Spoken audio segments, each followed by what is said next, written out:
me forever on fire. ಇನ್ನು ಹೈಕೋರ್ಟ್ನಿಂದ ಜಾಮೀನು ಸಿಕ್ತು. ಹೈಕೋರ್ಟ್ನಿಂದ ಜಾಮೀನು ಸಿಕ್ಕಿದ್ರೂ ಕೂಡ ದರ್ಶನ್ಗೆ ಸಂಕಷ್ಟ ತಪ್ತಾನೇ ಇಲ್ಲ. ಮತ್ತೆ ಸಂಕಷ್ಟ ಎದುರಾಗುವಂತಹ ಸಾಧ್ಯತೆಗಳು ಗೋಚರಿಸ್ತಾ ಇದೆ. ದರ್ಶನ್ ಮತ್ತು ಪವಿತ್ರ ಗೌಡ ಸೇರಿ ಒಟ್ಟು 7 ಜನ ಆರೋಪಿಗಳಿಗೆ ಪೊಲೀಸರು ಇದೀಗ ಶಾಕ್ ಕೊಟ್ಟಿದ್ದಾರೆ. ಹೈಕೋರ್ಟ್ನಲ್ಲಿ ಸಿಕ್ಕಂತಹ ಜಾಮೀನು ಪ್ರಶ್ನಿಸಿ ಸುಪ್ರೀಂ ಕೋರ್ಟ್ನಲ್ಲಿ ಮೇಲ್ಮನವಿ ಸಲ್ಲಿಸೋದಕ್ಕೆ ಅಂತ ಸಿದ್ಧತೆ ಮಾಡಿಕೊಳ್ತಾ ಇದ್ದಾರೆ. ಸುಪ್ರೀಂ ಕೋರ್ಟ್ನಲ್ಲಿ ಮೇಲ್ಮನವಿ ಸಲ್ಲಿಸೋದಕ್ಕೆ ಅಂತ ತಯಾರಿ ಮಾಡಿಕೊಳ್ತಾ ಇದ್ದಾರೆ. ದರ್ಶನ್ ಅವರಿಗೆ ಗ್ರಾಂಟ್ ಆಗಿರುವಂತಹ ಜಾಮೀನು, ಹೈಕೋರ್ಟ್ನಲ್ಲಿ ಸಿಕ್ಕಿರುವಂತಹ ಜಾಮೀನು ರದ್ದು ಮಾಡಬೇಕು ಅಂತ ಕೋರಿ ಸುಪ್ರೀಂ ಕೋರ್ಟ್ಗೆ ಮೇಲ್ಮನವಿ ಸಲ್ಲಿಸೋದಕ್ಕೆ ಅಂತ ಪೊಲೀಸರು ಇದೀಗ ತಯಾರಿ ಮಾಡಿಕೊಳ್ತಾ ಇದ್ದಾರೆ. ಇನ್ನು ದರ್ಶನ್ ಅವರು ಸೇರಿದಂತೆ ಒಟ್ಟು 7 ಜನ ಆರೋಪಿಗಳು ಈಗಾಗಲೇ ಬೇಲ್ ಸಿಕ್ಕಿರುವಂತಹ ಒಂದು ಸಂತಸದಲ್ಲಿ ಇದ್ದಾರೆ. ಈ ನಡುವೆ ಪೊಲೀಸ್ ಅಧಿಕಾರಿಗಳು ಅಂದರೆ ತನಿಖಾಧಿಕಾರಿಗಳು ದರ್ಶನ್ ಸೇರಿ 7 ಜನ ಆರೋಪಿಗಳಿಗೂ ಕೂಡ ಶಾಕ್ ಕೊಡೋದಕ್ಕೆ ಅಂತ ಮುಂದಾಗ್ತಾ ಇದ್ದಾರೆ.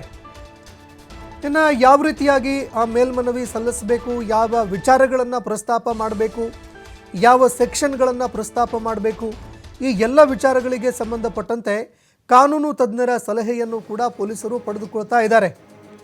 ಮೇಲ್ಮನವಿ ಸಲ್ಲಿಸೋದಕ್ಕೆ ಅಂತ ಗೃಹ ಇಲಾಖೆ ಅನುಮತಿ ಕೋರಿ ಪತ್ರವನ್ನು ಕೂಡ ಬರೆದಿದ್ದಾರೆ. ಇನ್ನು ಗೃಹ ಇಲಾಖೆಗೆ ಪತ್ರ ಬರೆದಿದ್ದಾರೆ. ಗೃಹ ಇಲಾಖೆ ಕೂಡ ಇದಕ್ಕೆ ಗ್ರಾಂಟ್ ಕೊಡಬೇಕಾಗತ್ತೆ, ಅಂದರೆ ಪರ್ಮಿಷನ್ ಕೊಡಬೇಕಾಗತ್ತೆ. ಇನ್ನು ಸುಪ್ರೀಂ ಕೋರ್ಟ್ನಲ್ಲಿ ಮೇಲ್ಮನವಿ ಸಲ್ಲಿಕೆಗೆ ಅನುಮತಿ ನೀಡುವಂತೆ ಗೃಹ ಇಲಾಖೆಗೂ ಕೂಡ ಮನವಿ ಮಾಡಿಕೊಂಡಿದ್ದಾರೆ. ಇನ್ನು ಗೃಹ ಇಲಾಖೆ ಮನವಿಗೆ ಸ್ಪಂದಿಸುವಂತಹ ಸಾಧ್ಯತೆ ಕೂಡ ಇದೆ, ಅವಕಾಶ ಕೊಡುವಂತಹ ಸಾಧ್ಯತೆ ಇದೆ. ಇದೇ ಕಾರಣಕ್ಕಾಗಿ ದರ್ಶನ್ ಹಾಗೂ ಇನ್ನುಳಿದ ಆರೋಪಿಗಳಿಗೆ ಈಗ ಟೆನ್ಷನ್ ಕೂಡ ಶುರುವಾಗಿದೆ. ಯಾಕಂದರೆ ಒಂದೆಡೆ ಬೇಲ್ ಸಿಕ್ಕಿರುವಂತಹ ಖುಷಿ, ಆಚೆ ಬರ್ತಾ ಇರುವಂತಹ ಸಂತಸ, ಸಂಭ್ರಮ, ಸಡಗರ. ಮತ್ತೊಂದೆಡೆ ಮತ್ತೆ ಸುಪ್ರೀಂ ಕೋರ್ಟ್ನಲ್ಲಿ ವಾದ ಪ್ರತಿವಾದ. ಒಂದು ವೇಳೆ ಬೇಲ್ ಏನಾದರೂ ಕ್ಯಾನ್ಸಲ್ ಆಗಿದ್ದೇ ಆದರೆ, ಅಂದರೆ ಹೈಕೋರ್ಟ್ನಲ್ಲಿ ಸಿಕ್ಕಿರುವಂತಹ ಆದೇಶ ಏನಿದೆ, ಬೇಲ್ ಆದೇಶ ಅದು ರದ್ದಾಗಿದ್ದೇ ಆದರೆ ಮತ್ತೆ ಜೈಲು ಪಾಲಾಗುವಂತಹ ಒಂದು ಭಯ ದರ್ಶನ್ ಹಾಗೂ ಇನ್ನುಳಿದ ಆರೋಪಿಗಳಿಗೆ ಕಾಡ್ತಾ ಇದೆ.